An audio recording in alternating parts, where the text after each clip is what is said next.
Kalena dhammat sawanang etamang kalamutamang.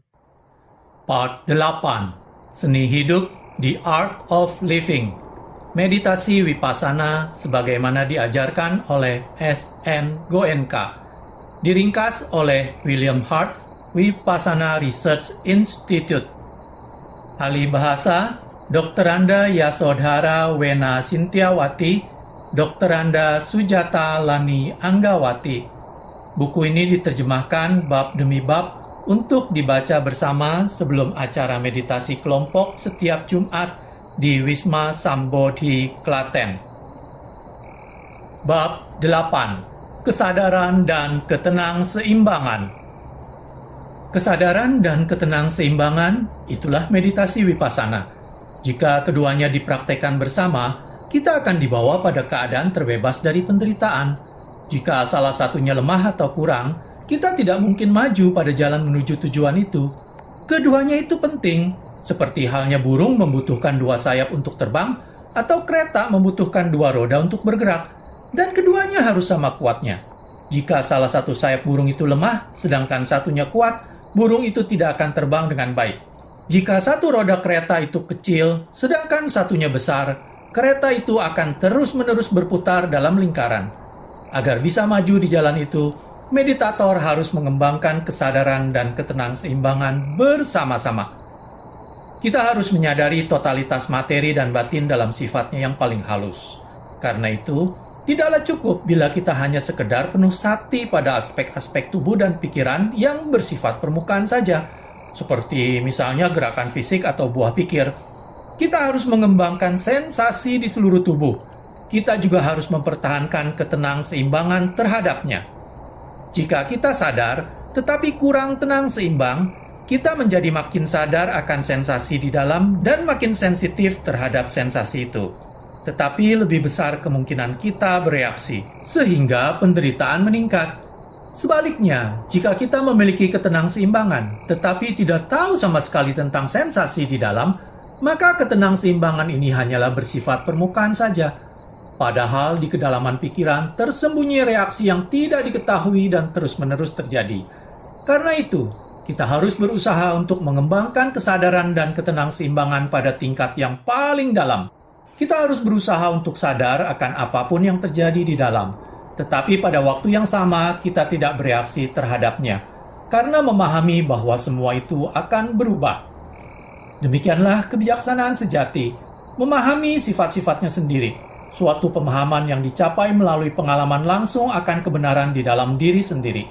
Inilah yang oleh Buddha disebut Yatha Bhuta Jnana Dassana, kebijaksanaan yang muncul pada saat mengamati realitas seperti apa adanya.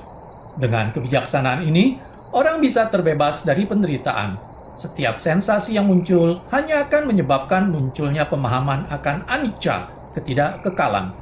Semua reaksi berhenti, semua sangkara dari loba dan dosa berhenti. Dengan belajar mengamati realitas secara objektif, orang berhenti menciptakan penderitaan bagi dirinya sendiri. Simpanan reaksi-reaksi masa lampau. Tetap sadar dan seimbang merupakan cara untuk menghentikan munculnya reaksi-reaksi baru, sumber-sumber kesengsaraan yang baru.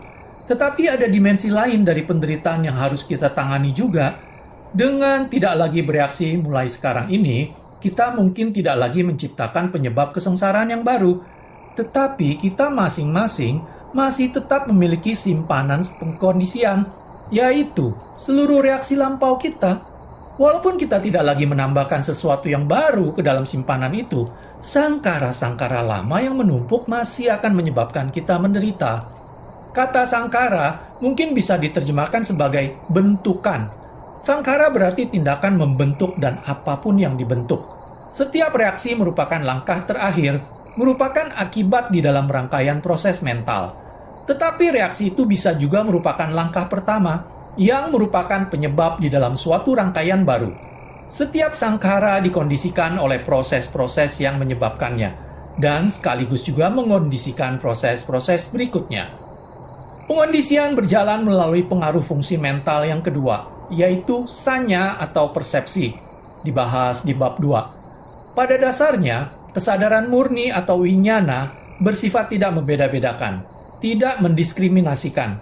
Tujuannya hanya sekedar mengenali kontak yang telah muncul di pikiran atau tubuh. Tetapi persepsi bersifat diskriminatif. Persepsi ini mengambil simpanan pengalaman lampau untuk mengevaluasi dan mengelompokkan setiap fenomena baru. Reaksi-reaksi lampau lalu menjadi titik-titik acuan untuk memahami pengalaman baru. Kita menilai dan mengelompokkannya sesuai dengan sangkara lampau kita. Maka reaksi-reaksi lama dari lobha dan dosa mempengaruhi persepsi kita tentang masa kini. Kita bukan melihat realita, karena kita melihat melalui kaca yang gelap. Persepsi kita akan dunia di luar dan dunia di dalam diri terbengkokkan dan kabur oleh pengondisian lampau kita, oleh apa yang kita suka dan apa yang menjadi prasangka kita. Sesuai dengan persepsi yang bengkok itu, sensasi yang sebenarnya netral segera berubah menjadi menyenangkan dan tidak menyenangkan. Terhadap sensasi ini, kita lagi-lagi bereaksi, menciptakan pengondisian baru yang makin menyelewengkan persepsi kita. Maka, setiap reaksi menjadi penyebab reaksi masa depan. Semuanya terkondisi oleh masa lampau dan kemudian mengondisikan masa depan. Fungsi ganda dari sangkara ditunjukkan di dalam rangkaian paticca samuppada atau rantai kemunculan yang terkondisi. Rantai kedua di dalam rangkaian itu adalah sangkara, yang merupakan prakondisi langsung untuk munculnya kesadaran atau winyana. Kesadaran ini merupakan bagian pertama dari 4 proses mental. Tetapi sangkara juga merupakan mata rantai terakhir di dalam rangkaian proses itu, yang muncul setelah kesadaran atau winyana, persepsi, sanya, dan sensasi, wedana. Dalam bentuk ini, sangkara akan muncul kembali pada rangkaian itu. Sangkara muncul setelah sensasi, sebagai reaksi dari lobha dan dosa. Lobha atau dosa berkembang menjadi kemelekatan, upadana, yang menjadi daya dorong bagi tingkat mental dan aktivitas fisik yang baru. Dengan demikian, proses itu mendapatkan makanan dari dirinya sendiri. Setiap sangkara melepaskan suatu rantai peristiwa yang mengakibatkan sangkara baru, yang juga akan melepaskan suatu rantai peristiwa baru. Hal ini terjadi terus-menerus, diulang-ulang tanpa henti bagaikan lingkaran setan. Setiap kali kita bereaksi, kita menguatkan kebiasaan mental untuk bereaksi. Setiap kali kita mengembangkan lobha atau dosa, kita memperkukuh kecenderungan pikiran untuk terus menimbulkan lobha dan dosa. Begitu pola mental itu terbentuk, kita terperangkap di dalamnya. Misalnya, Adi melakukan sesuatu sehingga Badu tidak bisa mencapai tujuan yang diinginkan. Badu lalu menganggap bahwa Adi sangat jahat dan karena itu Badu tidak menyukainya. Anggapan Badu ini sebenarnya tidak diambil berdasarkan pada pertimbangan watak Adi, melainkan hanya karena Adi telah menghalangi keinginan-keinginannya. Anggapan ini tercetak secara mendalam pada pikiran bawah sadar Badu yang merasa dihalang-halangi. Setiap kontak berikutnya dengan Adi diwarnai oleh anggapan ini, sehingga muncullah sensasi yang tidak menyenangkan, yang menghasilkan kebencian baru, yang lebih mengukuhkan anggapan itu. Bahkan, jika keduanya bertemu lagi 20 tahun kemudian, Badu akan langsung menganggap bahwa Adi adalah orang yang sangat jahat dan sekali lagi perasaan tidak sukanya muncul. Walaupun watak Adi mungkin sudah sama sekali berubah setelah 20 tahun, tetapi Badu tetap menilainya dengan kriteria pengalaman lampau. Sebenarnya, reaksi itu bukan ditujukan terhadap Adi sendiri, melainkan terhadap anggapannya tentang Adi yang didasarkan pada reaksi buta pertamanya. Karena itulah Badu condong berprasangka. Dalam kasus lain, Ali membantu Budi untuk mencapai tujuan yang diinginkan. Budi yang menerima bantuan tersebut menganggap bahwa Ali sangat baik dan karena itu Budi menyukainya. Anggapan ini hanya berdasar pada fakta bahwa Ali telah membantu memuaskan keinginan-keinginannya, bukan pada pertimbangan cermat terhadap wataknya.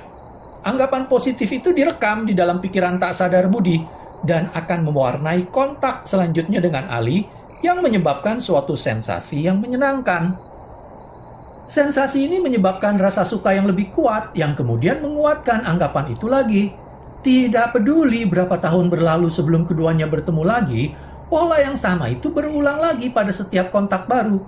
Budi sebenarnya bukan bereaksi terhadap Ali, melainkan terhadap anggapan tentang Ali yang didasarkan pada reaksi buta pertamanya.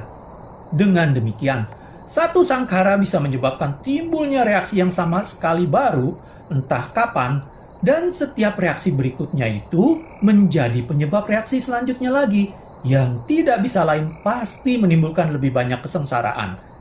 Inilah proses pengulangan reaksi, pengulangan penderitaan. Kita menganggap sedang berurusan dengan realita di luar, padahal sebenarnya kita bereaksi terhadap sensasi kita sendiri yang dikondisikan oleh persepsi kita yang terkondisi oleh reaksi kita. Bahkan, jika mulai sekarang ini kita telah berhenti menimbulkan sangkara baru, masih saja kita harus memperhitungkan sangkara-sangkara lampau yang telah menumpuk. Karena adanya simpanan lama ini, kecenderungan untuk bereaksi akan tetap ada. Setiap saat, kecenderungan itu mungkin menguatkan dirinya sendiri, sehingga timbullah penderitaan baru. Selama pengondisian lama ini masih bertahan, kita tidak bisa sepenuhnya terbebas dari penderitaan. Bagaimana kita bisa menghapus reaksi-reaksi lama? Untuk mencari jawaban terhadap pertanyaan ini, kita perlu memahami lebih dalam mengenai proses meditasi Vipassana. Menghapus pengondisian lampau. Di dalam praktek Vipassana, tugas kita hanyalah mengamati sensasi di seluruh tubuh. Penyebab suatu sensasi bukanlah urusan kita. Kita cukup memahami bahwa setiap sensasi merupakan petunjuk adanya perubahan di dalam. Perubahan itu mungkin bermula pada tingkat mental atau fisik. Pikiran dan tubuh berfungsi saling bergantung dan sering tidak bisa dibedakan. Sehingga apapun yang muncul pada suatu tingkat mungkin saja tercermin di tingkat lain. Pada tingkat fisik, seperti yang dibahas di bab 2, tubuh terbentuk dari partikel-partikel subatom, kalapa, yang setiap saat muncul dan berlalu dengan kecepatan yang tinggi. Ketika bergerak, kalapa-kalapa itu mewujudkan sifat-sifat dasarnya dalam kombinasi yang tidak terhitung banyaknya. Sifat-sifat dasar materi adalah massa, padat, kohesi, cair, temperatur, panas, dan gerak, udara. Semuanya ini menghasilkan serangkaian sensasi di dalam tubuh kita. Ada 4 penyebab yang bisa menyebabkan munculnya kalapa. Yang pertama adalah makanan yang kita makan. Yang kedua adalah lingkungan di mana kita hidup. Tetapi apapun yang muncul di pikiran mempunyai akibat pada tubuh dan bisa menjadikan menyebab munculnya kalapa. Jadi, partikel bisa juga muncul karena munculnya suatu reaksi mental masa kini atau karena reaksi lampau yang mempengaruhi keadaan mental saat ini. Untuk berfungsi, tubuh membutuhkan makanan. Tetapi sekalipun tubuh tidak lagi diberi makan, ia tidak langsung ambruk. Tubuh akan terus menopang dirinya sendiri, bisa selama berminggu-minggu, dengan cara mengambil energi yang tersimpan di dalam jaringan-jaringannya. Bila semua energi yang tersimpan itu sudah dipakai, barulah tubuh ambruk dan mati. Arus fisik pun berhenti. Demikian juga, pikiran membutuhkan aktivitas untuk mempertahankan arus kesadaran. Aktivitas mental ini adalah sangkara. Sesuai dengan rantai kemunculan yang terkondisi, kesadaran bermula dari reaksi. Masing-masing reaksi mental bertanggung jawab atas munculnya dorongan untuk arus aliran kesadaran. Dan jika tubuh membutuhkan makanan hanya pada waktu-waktu tertentu di satu hari, pikiran terus-menerus membutuhkan rangsangan-rangsangan baru. Tanpa rangsangan-rangsangan itu, aliran kesadaran tidak bisa berlanjut sekalipun hanya untuk sesaat saja. Misalnya, pada suatu saat seseorang menimbulkan kebencian atau dosa di dalam pikirannya. Pada saat berikutnya, kesadaran yang muncul merupakan produk dari dosa ini. Begitulah seterusnya. Saat demi saat, dia terus mengulang reaksi dosa dari satu saat ke saat berikutnya, dan terus-menerus memberikan masukan baru terhadap pikiran. Tetapi melalui praktek Vipassana, meditator belajar untuk tidak bereaksi. Pada saat tertentu, dia tidak menciptakan sangkara. Dia tidak memberikan rangsangan baru terhadap pikiran. Kalau demikian, apa yang terjadi terhadap aliran psikis? Aliran psikis tidak langsung berhenti. Untuk mempertahankan aliran, salah satu dari reaksi masa lampau yang telah menumpuk akan muncul ke permukaan pikiran. Respons yang terkondisi dari masa lampau akan muncul, dan dengan landasan ini kesadaran berlanjut ke saat berikutnya. Pengondisian ini muncul pada tingkat fisik dengan munculnya suatu jenis kalapa yang dialami oleh seseorang sebagai sensasi di dalam tubuh. Mungkin suatu sangkara lampau dari dosa muncul dan mewujudkan diri sebagai partikel yang dialami seseorang sebagai sensasi membakar di tubuh. Sensasi ini tidak menyenangkan. Jika dia bereaksi terhadap sensasi itu dengan rasa tidak suka, terciptalah dosa yang baru. Dia telah mulai memberikan masukan baru pada aliran kesadaran, sehingga tidak ada kesempatan bagi suatu sangkara lampau yang tersimpan untuk muncul ke tingkat sadar. Tetapi jika muncul suatu sensasi yang tidak menyenangkan dan orang tidak bereaksi, maka tidak ada sangkara baru yang diciptakan. Sangkara yang muncul dari simpanan lama kemudian berlalu. Pada saat berikutnya, sangkara lampau yang lain muncul sebagai suatu sensasi. Lagi-lagi jika orang tidak bereaksi, sangkara itu pun berlalu. Dengan begini, dengan mempertahankan ketenangseimbangan, berarti kita membiarkan reaksi lampau yang bertumpuk untuk satu demi satu muncul ke permukaan pikiran dalam bentuknya sebagai sensasi. Lambat laun, dengan mempertahankan kesadaran dan ketenangseimbangan terhadap sensasi, kita menghapus pengondisian lampau. Selama pengondisian dosa masih tetap ada, pikiran bawah sadar cenderung bereaksi dengan dosa ketika menghadapi pengalaman apapun yang tidak menyenangkan di dalam kehidupan. Selama pengondisian loba masih ada, pikiran akan cenderung bereaksi dengan loba terhadap situasi apapun yang menyenangkan. Vipassana bekerja dengan mengikis reaksi-reaksi yang terkondisi ini. Sementara kita berlatih, kita terus-menerus menemui sensasi yang menyenangkan dan tidak menyenangkan. Dengan cara mengamati setiap sensasi dengan ketenangseimbangan, lambat laun kita melemahkan dan menghancurkan kecenderungan-kecenderungan loba dan dosa. Ketika reaksi-reaksi yang terkondisi dari loba dan dosa itu terhapus, kita terbebas dari jenis penderitaan itu. Dan bila semua reaksi terkondisi telah terhapus satu demi satu, pikiran pun terbebas sepenuhnya. Orang yang telah memahami proses ini dengan baik mengatakan, sesungguhnya tidak kekal segala yang terkondisi, karena memiliki sifat muncul dan berlalu. Jika mereka muncul dan dipadamkan, hapusnya itu membawa kebahagiaan sejati. Setiap sangkara muncul dan berlalu, tetapi pada saat berikutnya, sangkara muncul lagi berulang-ulang tanpa akhir. Jika kita mengembangkan kebijaksanaan dan mulai mengamati secara objektif, pengulangan itu berhenti dan pengikisan dimulai. Selapis demi selapis sangkara akan muncul dan terkikis, asalkan kita tidak bereaksi. Seberapa banyak sangkara terkikis, sebanyak itu pula kita menikmati kebahagiaan. Kebahagiaan karena bebas dari penderitaan. Jika semua sangkara lampau telah terkikis, kita menikmati kebahagiaan tanpa batas karena sudah sepenuhnya terbebas. Maka meditasi Vipassana merupakan semacam puasa spiritual untuk menghilangkan pengondisian lampau. Sepanjang hidup, setiap saat kita selalu menimbulkan reaksi. Sekarang, dengan tetap sadar dan seimbang, kita memperoleh beberapa saat di mana kita tidak bereaksi, tidak menimbulkan sangkara apapun. Saat-saat itu, tidak peduli betapapun pendeknya, bersifat sangat kuat. Saat-saat itu menggerakkan proses yang berlawanan, yaitu proses pemurnian. Untuk menyalakan proses ini, secara harfiah kita harus tidak melakukan apapun. Kita harus berlatih untuk tidak membuat reaksi baru apapun. Apapun yang mungkin merupakan penyebab sensasi yang kita alami, kita amati dengan ketenangseimbangan. Usaha untuk menimbulkan kesadaran dan ketenangseimbangan itulah yang secara otomatis akan menghapus reaksi-reaksi lama. Sama halnya kalau kita menyalakan lampu, otomatis kegelapan akan terhalau dari ruangan. Buddha pernah bercerita tentang seseorang yang telah banyak memberi dana. Di akhirnya, beliau berkomentar, sekalipun seseorang telah memberikan dana yang besar, masih jauh lebih besar buah yang diterimanya bila dia berlindung dengan sepenuh hati pada yang tercerahkan, pada Dhamma, dan pada semua orang suci.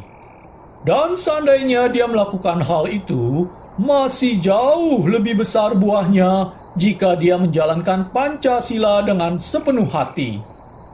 Dan seandainya dia melakukan hal itu, masih jauh lebih besar buahnya bila dia mengembangkan niat baik terhadap semua makhluk walaupun hanya selama waktu yang dibutuhkan untuk memerah sapi. Dan jika seandainya dia telah melakukan semua itu, masih jauh lebih besar buahnya bila dia mengembangkan kesadaran akan ketidakkekalan atau anicca selama satu jentikan jari. Mungkin meditator sadar akan realitas sensasi di dalam tubuh hanya untuk satu saat pendek saja. Dia tidak bereaksi karena dia memahami sifatnya yang cuma sementara. Namun, saat pendek ini akan memiliki akibat yang sangat kuat. Dengan pelatihan yang terus-menerus, diulang-ulang, dan sabar, beberapa saat ketenang-seimbangan itu akan meningkat, dan saat-saat bereaksi akan menurun. Lambat laun, kebiasaan bereaksi mental dipatahkan, dan pengondisian lama terhapus. Sampai tiba waktunya pikiran terbebas dari semua reaksi, yang lampau maupun kini, dan pikiran terbebas dari semua penderitaan. Tanya jawab. Tanya. Siang tadi saya mencoba posisi baru yang lebih memungkinkan saya untuk duduk lebih lama tanpa bergerak dan punggung saya tetap tegak. Tetapi saya tidak bisa merasakan banyak sensasi. Saya ingin tahu apakah sensasinya akan datang suatu ketika atau saya seharusnya kembali ke posisi lama. SN Goenka. Jangan mencoba menciptakan sensasi dengan cara memilih suatu posisi yang tak nyaman secara sengaja. Jika seandainya itu merupakan cara praktek yang benar, kami akan menyuruh Anda duduk di ranjang paku. Ekstrim seperti itu tidak akan membantu. Pilihlah posisi nyaman di mana tubuh bisa tegak, tetapi biarkan sensasinya datang secara alami. Jangan mencoba menciptakan sensasi secara paksa. Biarkan itu terjadi dengan sendirinya. Sensasi-sensasi akan datang. Karena memang ada di sana. Mungkin tadi Anda sedang mencari sensasi-sensasi yang sebelumnya telah Anda rasakan, tetapi ada juga kemungkinan lain. Waktu itu saya rasakan sensasi-sensasi yang lebih halus dari sebelumnya. Pada posisi pertama saya, sulit untuk tetap duduk tanpa berubah posisi walaupun hanya sebentar. Bagus, bila Anda sudah menemukan posisi yang lebih sesuai. Sekarang serahkan saja sensasi-sensasi itu pada alam. Mungkin suatu sensasi kasar telah lenyap dan sekarang Anda harus menangani yang lebih halus. Hanya saja, pikiran belum cukup tajam untuk merasakannya. Untuk membuat pikiran lebih tajam, bekerjalah dengan kesadaran akan napas untuk beberapa saat. Ini akan memperbaiki konsentrasi Anda sehingga lebih mudah merasakan sensasi-sensasi yang halus. Tadinya saya pikir lebih baik bila sensasinya kasar, karena itu berarti bahwa sangkara lama sedang muncul. Tidak harus demikian. Kotoran-kotoran tertentu muncul sebagai sensasi yang sangat halus. Mengapa melobai sensasi kasar? Apapun yang datang, kasar atau halus, tugas Anda hanyalah mengamati. Haruskah kita mencoba mengidentifikasikan sensasi? Misalnya, sensasi tertentu ini berhubungan dengan reaksi tertentu itu. Itu merupakan penyia-siaan energi yang tak ada artinya. Sama, ibaratnya dengan orang yang sedang mencuci kain kotor, kemudian berhenti mencuci untuk memikirkan apa yang menyebabkan setiap noda di kain itu. Hal itu tidak akan membantunya dalam mengerjakan tugasnya, yaitu membersihkan kain itu. Agar mencapai tujuan, yang penting adalah memiliki sabun cuci dan menggunakannya dengan cara yang baik. Jika orang mencuci kain itu dengan benar, semua kotoran akan hilang. Begitu juga, Anda telah menerima sabun Vipassana. Kini, manfaatkanlah Vipassana untuk menghilangkan segala kekotoran dari pikiran. Jika Anda mencari-cari penyebab sensasi tertentu, Anda memainkan suatu permainan intelektual dan lupa tentang anicca, tentang anatta. Intelektualisasi ini tidak akan bisa membantu Anda dari penderitaan.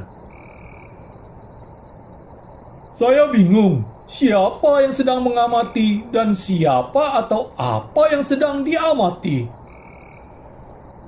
Tidak ada jawaban intelektual yang bisa memuaskan Anda. Anda harus menyelidiki sendiri. Aku, apakah ini? Yang sedang melakukan semuanya ini? Siapakah aku ini? Teruslah menjelajahi, menganalisis. Lihatlah apakah ada suatu aku yang datang. Jika datang, amatilah. Jika tidak ada yang datang, maka terimalah. Oh, aku ini ternyata hanyalah suatu ilusi. Menurut pendapat saya, beberapa jenis pengondisian mental bersifat positif. Mengapa kita mencoba menghapusnya? Pengondisian positif memberi kita motivasi untuk bekerja ke arah pembebasan dari penderitaan. Tetapi bila tujuan itu telah tercapai, semua pengondisian ditinggalkan, baik yang positif maupun yang negatif. Sama seperti menggunakan rakit untuk menyeberangi sungai. Setelah sungai diseberangi, orang tidak melanjutkan perjalanan dengan menjunjung rakit itu di kepalanya. Rakit itu telah menjalankan fungsinya. Sekarang, rakit itu tidak lagi dibutuhkan, sehingga harus ditinggalkan. Begitu juga orang-orang yang telah sepenuhnya terbebas tidak lagi memerlukan pengondisian. Seseorang terbebas bukan karena pengondisian positif, tetapi karena kemurnian pikiran. Mengapa kita bisa merasakan sensasi-sensasi yang tidak menyenangkan ketika kita mulai mempraktikkan Vipassana? Dan mengapa sensasi-sensasi yang menyenangkan baru datang kemudian? Vipassana bekerja dengan terlebih dahulu menghapus kotoran yang paling kasar. Bila Anda membersihkan lantai, pertama-tama Anda menyapu dulu semua sampah dan potongan-potongan yang besar. Dan bersama setiap sapuan, Anda mengumpulkan kotoran-kotoran yang lebih halus.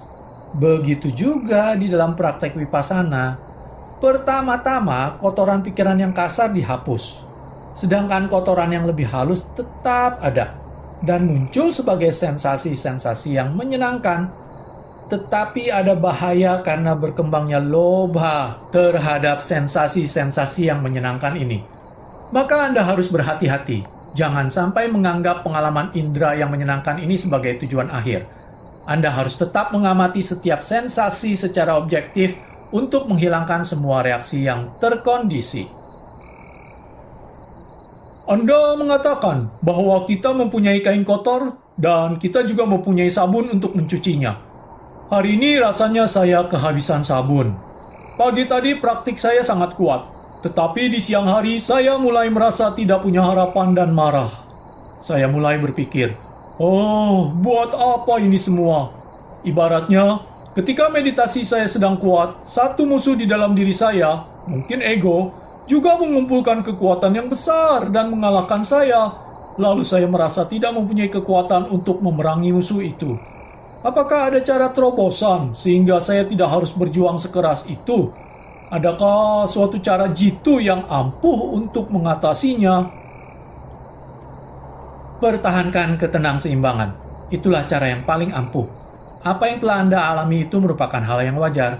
Bila tampaknya meditasi sedang berjalan baik, pikiran menjadi seimbang, dan pikiran menembus lebih dalam ke tingkat bawah sadar. Sebagai akibat operasi yang dalam itu, suatu reaksi masa lampau tergoncang dan muncul ke tingkat permukaan pikiran. Lalu pada waktu duduk bermeditasi selanjutnya, Anda harus menghadapi berbagai negativitas itu. Dalam situasi seperti itu, ketenangseimbangan sangat penting. Tanpa itu, negativitas akan mengalahkan Anda sehingga Anda tidak akan bisa bekerja. Jika ketenangseimbangan tampaknya lemah, mulailah mempraktekkan kesadaran akan napas. Bila suatu badai besar datang, Anda harus menurunkan jangkar Anda dan menunggu sampai badai itu berlalu. Nafas itulah jangkar Anda. Bekerjalah dengan nafas dan badai akan berlalu. Tetapi sungguh bagus bila negativitas ini muncul ke permukaan, karena sekarang Anda mempunyai kesempatan untuk membersihkannya. Jika Anda tetap tenang seimbang, negativitas akan berlalu dengan mudah. Apakah saya benar-benar telah memperoleh banyak manfaat dari praktek jika saya tidak merasakan sakit? Jika Anda tetap sadar dan tenang seimbang, entah ada rasa sakit atau tidak, maka Anda jelas maju. Kemajuan pada jalan ini bukan diukur dari ada tidaknya rasa sakit. Jika tidak ada rasa sakit, terima saja bahwa tidak ada rasa sakit. Anda semata-mata hanyalah mengamati apa yang ada. Kemarin saya mendapat pengalaman di mana seluruh tubuh saya merasa seakan-akan terurai. Rasanya seluruh tubuh ini hanyalah suatu masa getaran di mana-mana. Ya? Dan ketika itu terjadi, saya ingat bahwa ketika masih kecil, saya mempunyai pengalaman serupa. Selama ini saya selalu mencari-cari cara untuk kembali pada pengalaman itu. Kemarin pengalaman itu datang lagi. Ya, dengan sendirinya saya menginginkan agar pengalaman itu berlangsung terus. Saya ingin memperlamanya, tetapi kemudian ia berubah dan berlalu. Maka saya mencoba lagi untuk membuat pengalaman itu datang lagi. Tetapi tidak bisa. Malahan hari ini saya bisa merasakan sensasi-sensasi kasar. Iya?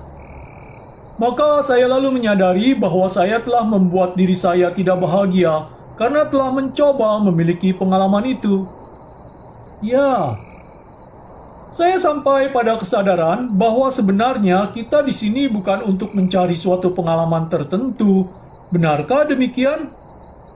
Benar.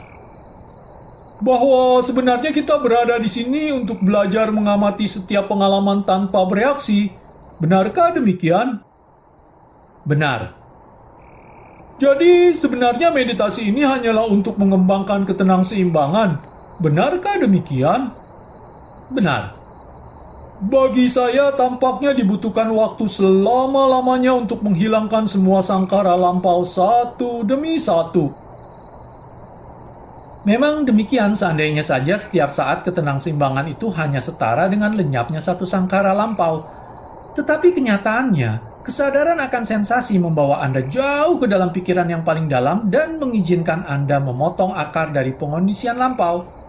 Dengan cara ini, dalam waktu yang relatif pendek, Anda bisa menghapuskan seluruh jaringan atau sangkara, asalkan kesadaran dan ketenangseimbangan Anda kuat. Proses ini membutuhkan waktu berapa lama? Tergantung berapa banyaknya timbunan sangkara yang harus Anda hapus dan berapa kuatnya meditasi Anda. Anda tidak bisa mengukur timbunan lampau Anda, tetapi bisa Anda pastikan bahwa makin serius Anda bermeditasi, makin cepat Anda mendekat pada pembebasan itu.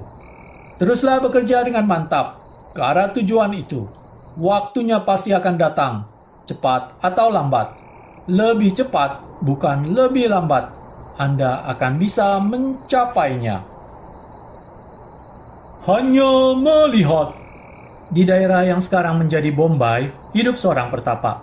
Seorang yang sangat saleh. Semua orang yang bertemu dengannya menghormatinya karena kemurnian pikirannya. Dan banyak yang berkata bahwa dia pasti telah sepenuhnya terbebas. Ketika mendengar dirinya dilukiskan sedemikian tinggi, dengan sendirinya pertapa ini mulai bertanya-tanya, mungkin saya ini sebenarnya telah sepenuhnya terbebas. Tetapi karena dia adalah orang yang jujur, dia memeriksa dirinya sendiri dengan cermat dan menemukan bahwa masih ada tanda-tanda ketidakmurnian di dalam pikirannya. Selama masih ada ketidakmurnian, tentunya tidak mungkin dia telah mencapai tahap kesucian sempurna. Maka kepada mereka yang datang memberi penghormatan, dia bertanya, tidak adakah orang lain di dunia ini yang dikenal telah sepenuhnya terbebas? Oh, ada, jawab mereka. Biku Gotama, yang disebut Buddha, hidup di kota Sawathi.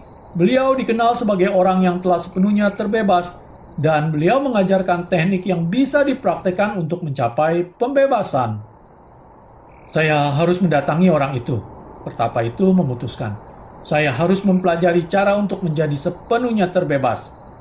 Maka dia mulai berjalan dari Bombay melintasi seluruh India Tengah dan akhirnya sampai di Sawathi, yang sekarang ini ada di Uttar Pradesh yang modern, di India Utara. Setelah tiba di Sawathi, dia menuju ke pusat meditasi Buddha dan bertanya di mana dia bisa menemui beliau. Beliau tidak ada di sini, jawab salah satu biku. Beliau sedang pergi meminta sedekah makanan di kota. Tunggulah di sini dan beristirahatlah. Beliau akan segera kembali. Oh tidak, saya tidak bisa menunggu. Saya tidak punya waktu untuk menunggu. Tunjukkan saja jalan yang beliau tempuh. Akan saya cari. Jika Anda bersikeras, berjalanlah ke sana. Jika Anda mau, Anda bisa mencari beliau di sepanjang jalan. Tanpa membuang sesaat pun pertapa itu berangkat lagi ke pusat kota. Di sana, dia melihat seorang biku yang berjalan dari rumah ke rumah untuk meminta makanan. Suasana kedamaian dan harmoni yang menakjubkan mengelilingi biku itu. Sehingga pertapa itu yakin bahwa biku itu pastilah Buddha. Dia bertanya kepada seorang pertapa yang lewat, dan diberitahu bahwa memang Buddha. Di sana di tengah jalan, pertapa itu mendekati Buddha, membungkuk dengan hormat dan memegang kaki beliau. "Bante," dia berkata, "saya diberitahu bahwa Bante telah sepenuhnya terbebas dan bahwa Bante mengajarkan cara untuk mencapai pembebasan. Tolong ajarkan pada saya tekniknya." Buddha berkata, "Ya, aku memang mengajarkan tekniknya, dan aku bisa mengajarkannya kepadamu. Tetapi ini bukanlah waktu dan tempat yang tepat. Pergi dan tunggulah aku di pusat meditasi. Aku akan segera kembali dan mengajarkan teknik itu." "Oh tidak, Bante, saya tidak bisa menunggu." "Masa hanya setengah jam saja?" "Tidak, Bante, saya tidak bisa menunggu. Siapa tahu, dalam setengah jam saya mungkin mati. Dalam setengah jam, Bante mungkin mati. Dalam setengah jam, semua keyakinan yang saya miliki terhadap Bante mungkin mati. Dan mungkin saya tidak akan bisa mempelajari teknik ini. Bante, sekarang waktunya. Tolonglah ajari saya sekarang." Buddha memandang orang itu dan melihat, "Ya, orang ini hanya memiliki waktu sedikit sekali. Dia akan mati beberapa menit lagi. Dia harus diberi dhamma di sini dan kini. Dan bagaimana mengajarkan dhamma sementara berdiri di tengah jalan?" Beliau hanya mengatakan beberapa kata, tetapi kata-kata itu mencakup seluruh ajaran. Di dalam kamu melihat, harus hanya ada melihat saja. Di dalam kamu mendengar, jangan ada hal lain kecuali mendengar saja. Di dalam membau, mencicipi, menyentuh, jangan ada hal lain kecuali membaui, mencicipi, dan menyentuh saja. Di dalam mengetahui, hanya ada mengetahui saja. Ketika kontak muncul melalui 6 dasar pengalaman indera yang manapun, jangan ada penilaian, jangan ada persepsi yang terkondisi. Begitu persepsi mulai mengevaluasi apapun sebagai baik atau buruk, orang melihat dunia dengan cara yang bengkok, karena reaksi buta mulanya.